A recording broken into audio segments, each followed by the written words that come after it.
Hello बच्चों, हम लोग देख रहे थे ये क्लास 11th के बुक आर एस अग्रवाल से ये चैप्टर नंबर 20 जो कि है हम लोग का स्टेट लाइन। स्टेट लाइन में हम लोग एक्सरसाइज 2B देख रहे थे। एक्सरसाइज 2B का ये 3rd नंबर क्वेश्चन तक हम लोग कंप्लीट कर चुके हैं पिछले ही वीडियो में। ठीक है, आज हम लोग देखेंगे ये 4th से आ गया। 4th नंबर क्या बोल रहा है वो देखो। If the slope of the line joining the points A B is -5,4 find the value of X. यानी कि यहाँ if the slope of the line joining A B is इतना, या अगर स्लोप हम लोग का इतना होगा, ए बी जो लाइन ज्वाइनिंग हो रहा है, ए बी जो लाइन सेगमेंट है, ए बी जो लाइन है हम लोग का, मान के चलो ये ए है, इसका कोऑर्डिनेट हम लोग को दिया गया है 4 नंबर में x,2 है, और बी है एक हम लोग का ये पॉइंट है 6,-8 है। ठीक है, ये है, ये एक लाइन है। ठीक है, ये लाइन का ये दो पॉइंट का कोऑर्डिनेट है। ठीक है, ये लाइन इधर आगे कहीं भी गया है, यानी कि ये एक्सिस में होगा, ये x,2 और 6,-8, 6,-8 इधर हो जाएगा, 6,-8। ठीक है, और एक एक्स का वैल्यू क्या आएगा उसके ऊपर डिपेंड करता है। चलो ये, और ये x,2 लगभग हम लोग यहाँ पे ले रहे हैं x,2 यहाँ पे। तो ये जो इधर लाइन पास हुआ है ऐसे ऐसे, ये दो पॉइंट है ए और बी, ए और बी। तो इस वाले लाइन का हम लोग को क्या दिया हुआ है, स्लोप भी दिया हुआ है। अगर स्लोप हम लोग का क्या है -5/4 है, इन दोनों पॉइंट का, इन दोनों पॉइंट के बीच से होके जो लाइन हम लोग का गुजर रहा है, इसका स्लोप हम लोग का क्या है -5/4 है, तो फिर हम लोग का x का वैल्यू पता करना है। ए पॉइंट का कोऑर्डिनेट दिया गया है, बी पॉइंट का कोऑर्डिनेट दिया गया है, तो हम लोग का स्लोप फॉर्मूला क्या होता है, slope of A slope passing through the two point. Slope passing through the two point के फॉर्म में हम लोग स्लोप कैसे निकालते हैं, m इजुकल टू हम लोग क्या होता है y2 - y1 divided by x2 - x1 होता है। यही स्लोप होता है। स्लोप हम लोग का दिया हुआ है -5/4 दिया हुआ है, इजुकल टू y2, ये x2 ये y2 ले लो, ये x1 ये y1 ले लो। तो y2 - y1 यानी कि -8 -y1 का वैल्यू हम लोग का 2 है, डिवाइडेड बाई x2 माइनस ये 6 हो जाएगा, माइनस हो जाएगा, x1 का वैल्यू x है, तो यहाँ से क्रॉस मल्टीप्लाई कर देंगे। चलो यहाँ पे कर लेते हैं, -5/4 आ गया, इक्वल टू हम लोग का क्या है, यहाँ पे देखो इक्वल टू हम लोग का क्या है, यहाँ से -8 और -2 -10 हो जाएगा, बाय यहाँ से 6 -x हो जाएगा। ठीक है, ये क्रॉस मल्टीप्लाई कर देंगे तो 6 इसके साथ चला जाएगा, हालांकि यहाँ माइनस है तो ये माइनस इसके साथ कैंसिल हो सकता है, तो चलो बाद ही में कर देंगे कैंसिल।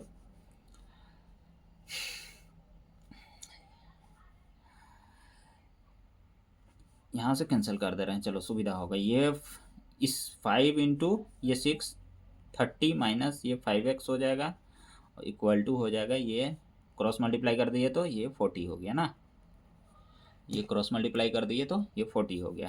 तो यहाँ से 30 उधर जाएगा, -5x इक्वल टू 30 उधर जाएगा, माइनस का हो जाएगा तो 10 आ जाएगा, तो x इजुकल टू -2 वैल्यू आ जाएगा, ये कट जाएगा 2 टाइम्स में, तो x इजुकल टू -2 वैल्यू आ जाएगा हम लोग का। यानी कि ये पॉइंट यहाँ नहीं आएगा, -2 कहाँ पर आ जाएगा, इधर आ जाएगा, कहीं इधर आ जाएगा। x ये -2 आ रहा है ना, तो ये इस क्वाड्रेंट पे चला जाएगा, सेकंड क्वाड्रेंट पे, तो कोई दिक्कत नहीं है, हम लोग इमेजिन कर लिए थे ये रफली डायग्राम। ठीक है, चलो तो यही हो गया हम लोग का 4th का आंसर। आगे 5th क्या बोल रहा है वो देखो। 5th नंबर में बोल रहा है, so that the line through the point 5,6 and 2,3 is parallel to the line through the point this and this. यानी कि यहाँ पे चार कोऑर्डिनेट दिए गए हैं, यानी कि यहाँ से हम लोग का जो ये प्रूव करना है कि इस 5,6 और 2,3, ये 5 यहाँ पे 5 नंबर पे लिख दे रहा हूँ, ये 5,6 एक पॉइंट का वैल्यू है, और एक है हम लोग का 2,3 है इसी का पॉइंट का, इसी लाइन का, सॉरी इसी लाइन का, और अगले वाले लाइन का है हम लोग का 9,-2 है, और ये जो है 6,-5 है। तो ये जो लाइन है, ये जो दो कोऑर्डिनेट वाला, ये दो पॉइंट वाला लाइन है, ये जो दो पॉइंट वाला लाइन है, ये दोनों आपस में पैरेलल है, यही चीज़ हम लोग को प्रूव करना है। पैरेलल है इसका मतलब इसका स्लोप और इसका स्लोप जो आएगा इक्वल आएगा। पैरेलल वाले केस में स्लोप क्या होता है, इक्वल होता है। स्लोप जो होता है दोनों लाइन, अगर दो लाइन कोई भी ये पैरेलल है तो इसका स्लोप और इसका स्लोप आपस में इक्वल होगा, यानी कि यहाँ से m1 इक्वल टू m2 होगा, m1 इक्वल टू हो जाएगा m2।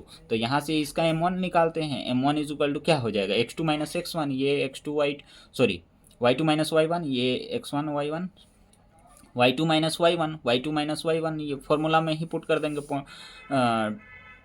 Slope passing through the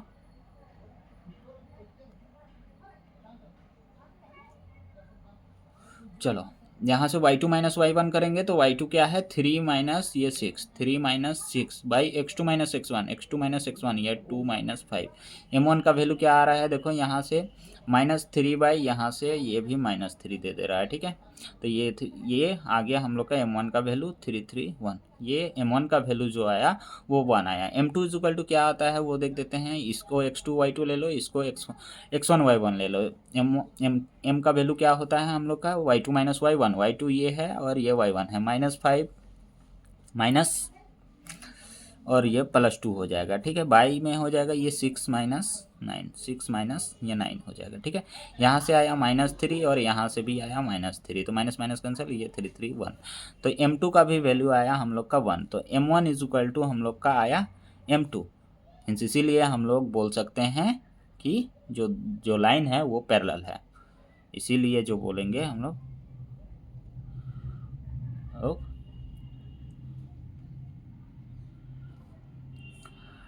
m1 is equal to m2 हो गया। तो इसीलिए हम लोग वहाँ पे क्वेश्चन का जो लैंग्वेज है वो लिख देना है, प्रूव। हम लोग का ये m1 is equal to m2 हो गया, इसीलिए हम लोग का प्रूव हो गया, ठीक है। 5th नंबर, चलो 6th नंबर पे चलते हैं।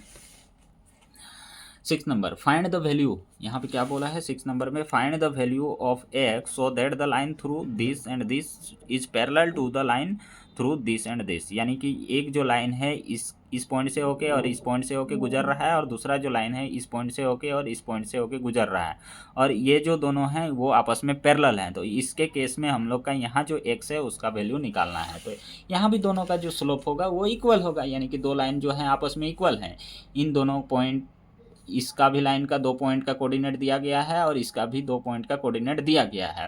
तो क्या दिक्कत है, स्लोप फॉर्म में हम लोग का इन दोनों का स्लोप जो होगा वो इक्वल होता है। तो वहाँ से हम लोग क्या करेंगे, यहाँ से इस पॉइंट के लिए कितना नंबर 6 नंबर, 6 नंबर में हम लोग का है 3, x है और 2, 7 है एक। अगला वाला है हम लोग का -1, 4 है और एक है हम लोग का 0, 6 है, ठीक है। तो यहाँ से हम लोग का m1 is equal to m2 हो जाएगा, m1 is equal to m2 हो जाएगा। पैरेलल वाला केस है तो m1 is equal to m2 हो जाएगा, ठीक है। और इस केस में हम लोग का होगा यहाँ से इसका y2 minus y1 is equal to x2 minus x1 करेंगे इज इक्वल टू हम लोग क्या करेंगे, हम लोग का यहाँ से ये जो होगा y2 माइनस y1 बाई यहाँ से x2 माइनस x1 हो जाएगा। इसका भी, तो इसका x2 माइनस x1 कर ले रहे हैं, ये x1 ये y1 ये x2 ये y2 ये x1 ये y1 ये x2 ये y2। यहाँ से हम लोग का x का वैल्यू आ जाएगा। कितना नंबर हुआ, ये 6 नंबर। 6 नंबर में चलो यहाँ से y2 यानी कि 7 माइनस x, यहाँ से 7 माइनस x हो जाएगा, x2 क्या हो जाएगा 2 minus 3 is equal to y2 यहाँ 6 माइनस 4 हो जाएगा, और यहाँ से ये 0 माइनस और ये माइनस का 1 तो +1 हो जाएगा। तो यहाँ से 7 माइनस x ही रह जाएगा, यहाँ से क्या आ रहा है बाई में, यहाँ से -1 आ रहा है, इज इक्वल टू यहाँ से ये 2/1 आ जा रहा है, ठीक है। क्रॉस मल्टीप्लाई कर देखते हैं, चलो 7 minus x is equal to यहाँ पे -2 आया, -x इज इक्वल टू आ जाएगा -2 प्लस माइनस का 7 आ जाएगा, तो -x is equal to minus का 9 आ रहा है।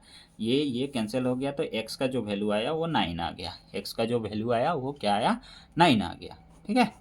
चलो यही 7 नंबर पे चलते हैं। चलो बच्चों 7 नंबर पे, 7 नंबर क्या बोल रहा है देखो, so that the line through the point this and this is perpendicular to the line through the point this and this. यानी कि यहाँ परपेंडिकुलर है, यही बोला है। यानी कि ये जो लाइन है, एक लाइन हम लोग का क्या है -2, 6 है, और इस लाइन 4, ये 8, इन दोनों पॉइंट से होके पास हो रहा है, एक जो लाइन है, ठीक है। अगला जो लाइन है वो क्या है, 3, -3 है, और एक है हम लोग का 5, -9 है। तो ये जो हैं ये आपस में परपेंडिकुलर हैं, ये दोनों लाइन, एक लाइन जो है हम लोग का ये है और एक लाइन जो है ये है, ठीक है। ये और ये जो लाइन है इन दोनों पॉइंट से होकर पास हो रहे हैं, ठीक है। तो ये परपेंडिकुलर वाले केस में क्या होता है, ये अगर m1 है, ये अगर m2 है, तो m1 into m2 is equal to हम लोग का -1 होता है। तो यहाँ से m1 m2 निकालो, m1 m2 निकालो, m1 इज इक्वल टू निकाल ले रहे हैं हम लोग, क्या हो जा रहा है यहाँ से, ये m1 इज इक्वल टू हो जाएगा 8 - 6 बाई ये 4+2 हो जाएगा, ये माइनस का 2 पहले से था तो ये 2 हो जाएगा। तो m1 इज इक्वल टू यहाँ से आ जाएगा हम लोग का 2 बाई ये यहाँ से 6 आ जाएगा, तो 2 3 जा, यहाँ m1 इज इक्वल टू 1/3 आया, ठीक है। m2 इज इक्वल टू निकालते हैं हम लोग का, क्या हो रहा है, m2 इज इक्वल टू हम लोग का हो रहा है यहाँ से -9 और ये +3 बाई हम लोग का हो जा रहा है यहाँ 5 - 3, तो इज इक्वल टू हो जाएगा यहाँ से -6 बाई हो जाएगा यहाँ से 2, तो 2 3 जा 6, यहाँ से मिला -3, हम लोग को m2 इज इक्वल टू क्या मिला -3, और m1 इज इक्वल टू 1/3 मिला है। चलो, तो यहाँ परपेंडिकुलर वाले केस में, केस परपेंडिकुलर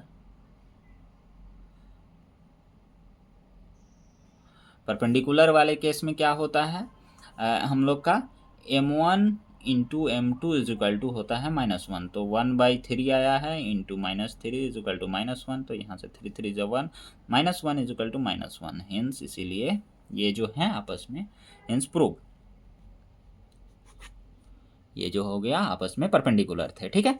चलो 8 नंबर क्या बोला है वो देखो आप, ये थ्रू द ये परपेंडिकुलर 8 नंबर में A B C and D B 4 point such that A B and C D are perpendicular to each other, find the value of X, X का वैल्यू पता करना है जब ए बी जो है वो परपेंडिकुलर है सी डी के, ठीक है। तो ये तो हम लोग आसान सा बात है, बस अब एक्स गायब कर दिया है और परपेंडिकुलर वाला केस पहले ही दे दिया है, तो यहाँ से m1 m2 निकालते हैं।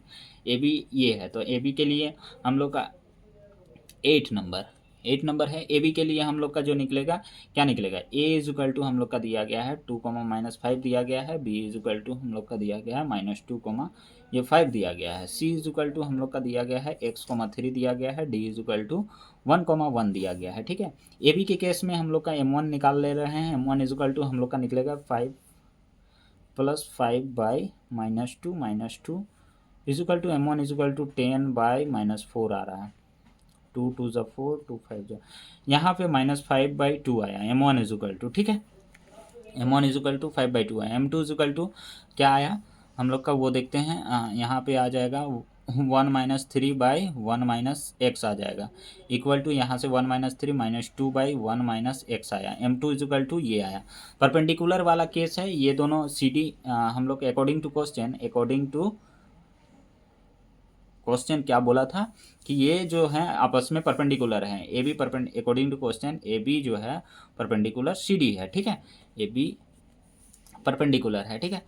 तो यहाँ से ए बी और सी डी, इसमें से सी डी परपेंडिकुलर हो ए बी या ए बी परपेंडिकुलर हो सी डी, ये केस वही बनने वाला है, ठीक है। ये भी तो हम लोग बोल सकते हैं ये भी इस लाइन पर परपेंडिकुलर है इधर से, और ये भी तो बोल सकते हैं ये जो लाइन है इस पर ये परपेंडिकुलर है, ठीक है, दोनों तरह से बोल सकते हैं। तो ए बी जो है वो परपेंडिकुलर है सी डी के, तो यहाँ से हम लोग का हो जाएगा m1 into m2 is equal to हम लोग का -1 होगा, ठीक है। चलो यहाँ से निकालते हैं, m1 क्या आया है -5/2 आया है, इंटू m2 का वैल्यू क्या है -2/1 - x आया है, ठीक है, इक्वल टू -1 इसके इक्वल होता है, तो यहाँ से ये मल्टीप्लाई करते हैं, ये प्लस का 10 हो जाएगा, क्या हो जाएगा प्लस का ये 10 हो जाएगा, डिवाइडेड बाई ये हो जाएगा 2 -2x हो जाएगा, इक्वल टू ये -1 हो जाएगा, क्रॉस मल्टीप्लाई कर दो यहाँ ऊपर नीचे, तो 2 - 2x इक्वल टू हो जाएगा यहाँ 10, 2 को उधर भेज देंगे तो माइनस का हो जाएगा, 2 को उधर भेज देंगे तो क्या हो जाएगा माइनस का हो जाएगा, तो यहाँ से -2x इक्वल टू हो जाएगा 10 - 2, तो यहाँ से -2x इक्वल टू मिला हम लोग को 8, 2 से 4 टाइम्स में कट गया, x इज इक्वल टू -4 आ गया, ठीक है, x इज इक्वल टू क्या आया -4 आया, कितना नंबर था 8 नंबर, 8 नंबर का वैल्यू 6 है। एक सेकंड बच्चों, कहाँ गलती की, यहाँ पे छोटा सा मिस्टेक हो गया था बच्चों, यहाँ -1 के साथ ये क्रॉस मल्टीप्लाई हो जाता तो ये -2 हो जाता और ये +2 हो जाता, ठीक है। ये -1 के साथ ये क्रॉस मल्टीप्लाई करेंगे तो ये -2 हो जाएगा और ये +2x हो जाएगा। तो यहाँ से ये +2x -2 उधर जाकर +2 हो जाएगा, तो यहाँ से ये वैल्यू दे देगा हम लोग का 12। तो 2 उधर जाकर डिवाइड कर देगा ये 6 टाइम में, तो x का वैल्यू जो आया वो 6 आ गया, ठीक है। चलो ये थोड़ा सा मिस्टेक हो गया था। चलो 9 नंबर पे चलते हैं बच्चों। Without using Pythagoras theorem, show that the points A, B and C are the vertices of right angle triangle। Right angle triangle का ये वर्टिसेस है, यही चीज़ हम लोग को प्रूव करना है 9 नंबर में, ठीक है। ए का हम लोग का दिया गया है क्या 1,2 दिया गया है, बी का दिया गया है हम लोग का 4,5 दिया गया है, सी का दिया गया है हम लोग का 6,3 दिया गया है। ये शो करना है कि ये जो है राइट एंगल ट्रायंगल है। तो राइट एंगल ट्रायंगल में पाइथागोरस वाला यूज़ नहीं करना है। तो पाइथागोरस वाला यूज़ नहीं करेंगे तो ये जो साइड है और ये जो साइड है ये आपस में परपेंडिकुलर है। राइट एंगल ट्रायंगल में क्या होता है, ये परपेंडिकुलर है, तो इसका स्लोप और इसका स्लोप का जो प्रोडक्ट होगा वो -1 के इक्वल होगा। यही चीज़ हम लोग दिखा देंगे। यहाँ पाइथागोरस यूज नहीं करेंगे कि ये हाइपोटेनस यानी कि ये डिस्टेंस निकालने नहीं बोल रहा है कि ये ए बी ई ये ए बी और ये सी है मान के चलो, तो ए बी बी सी और ए सी निकाल के ये पाइथागोरस फार्मूला यूज़ करने नहीं बोला है, ठीक है। यहाँ से हम लोग ये इसका ए बी का स्लोप निकालेंगे और बी सी का स्लोप निकालेंगे यहाँ, और दोनों का प्रोडक्ट अगर -1 आ रहा है तो यहाँ से ये प्रूव हो गया। लेकिन यहाँ पे एक केस तुम लोग को समझा दे रहा हूँ कि यहाँ पे ज़रूरी नहीं कि ये बी पर ही राइट एंगल बना है, हो सकता है सी पर राइट एंगल बना है, हो सकता है ए पर राइट एंगल बना है, ये नहीं बोला है। तो यहाँ पे हम लोग ये स्लोप निकालेंगे, ए बी का स्लोप निकालेंगे, बी सी का स्लोप निकालेंगे और ए सी का स्लोप निकालेंगे। अगर ये बी सी ए बी और बी सी ई को प्रोडक्ट करने से -1 नहीं आ रहा है तो हम लोग तीनों निकालेंगे, तीनों, ठीक है। तीनों साइड निकालेंगे, साइड सब का स्लोप निकालेंगे, मतलब ए सी को लेके, ए बी को लेके और बी सी को लेके। ये तो ए बी बी सी ही बनने वाला है। अगर यहाँ बी ले लें, यहाँ ए ले लें, यहाँ सी ले लें, तो ए बी ए सी और ये बी सी, ये किसी भी केस में हम लोग का यहाँ अगर सी ले लें, यहाँ अगर हम लोग का बी ले लें और यहाँ ए ले लें, तो ए सी ए बी और ये बी सी किसी भी केस में हम लोग का ए बी बी सी और ए सी ही निकालना है। तो ए बी बी सी ए सी करके हम लोग स्लोप निकाल ले रहे हैं। कोई भी दो का हम लोग का प्रोडक्ट -1 हो गया तो प्रूव हो गया वो राइट एंगल ट्रायंगल है, ठीक है। चलो तो हम लोग क्या निकालेंगे, ए बी के कंडीशन में केस 1 ए का 1 2 ले रहे हैं और बी का 4,5 ले रहे हैं। m1 इक्वल टू क्या हो जाएगा, यहाँ 5 - 2 हो जाएगा डिवाइडेड बाई ये 4 - 1 हो जाएगा इक्वल टू यहाँ से 5 - 2 यहाँ से 3 आ जाएगा और ये 4 - 1 यहाँ से भी 3 आ जाएगा, कट के 1 हो गया। यानी कि m1 का वैल्यू जो आया वो 1 आया, ठीक है। चलो अब लेंगे हम लोग का बी सी यानी कि बी और सी का कोऑर्डिनेट केस 2 यहाँ से b का कोऑर्डिनेट क्या है 4,5 है एंड c का कोऑर्डिनेट है 6,3 है, ठीक है। तो यहाँ से m2 निकाल रहे हैं, m2 इक्वल टू हो जाएगा ये 3 - 5 डिवाइडेड बाई ये 6 - 4 हो जाएगा। 6 - 4 इक्वल टू यहाँ से मिल गया हम लोग का -2 और यहाँ से मिल गया हम लोग का 6 - 4 इक्वल टू 2। तो यहाँ से भी ये क्या वैल्यू दे दिया 1। m2 इक्वल टू हम लोग को दे दिया -1 वैल्यू दे दिया। m2 इक्वल टू क्या वैल्यू दिया -1 वैल्यू दे दिया। चलो खैर यही तो आ जा रहा है m1 इंटू m2, यहीं से हम लोग का -1 आ जा रहा है। यहीं इन दोनों का प्रोडक्ट करेंगे तो -1 आ रहा है ए बी और बी सी वाले केस में ही, यानी कि ए बी और ये बी सी, यानी कि बी पर ही राइट एंगल ट्रायंगल बना है, ठीक है। बी पर ही हम लोग का राइट एंगल ट्रायंगल बना है। m1 इंटू m2 दिख रहा है, 1 इंटू -1 -1 हो जाएगा। परपेंडिकुलर वाले केस में क्या होता है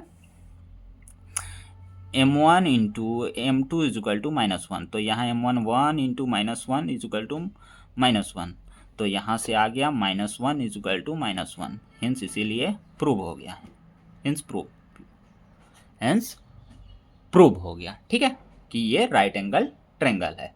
ABC है right angle triangle, ABC is right angle triangle हम लोग का है, क्योंकि इसका जो स्लोप हुआ वो -1 के इक्वल हो गया, ठीक है। m1 into m2 equal to -1 prove हो गया है, ठीक है। 9 नंबर, ठीक है। चलो 10 नंबर आगे करेंगे नेक्स्ट वीडियो में, ठीक है बच्चों।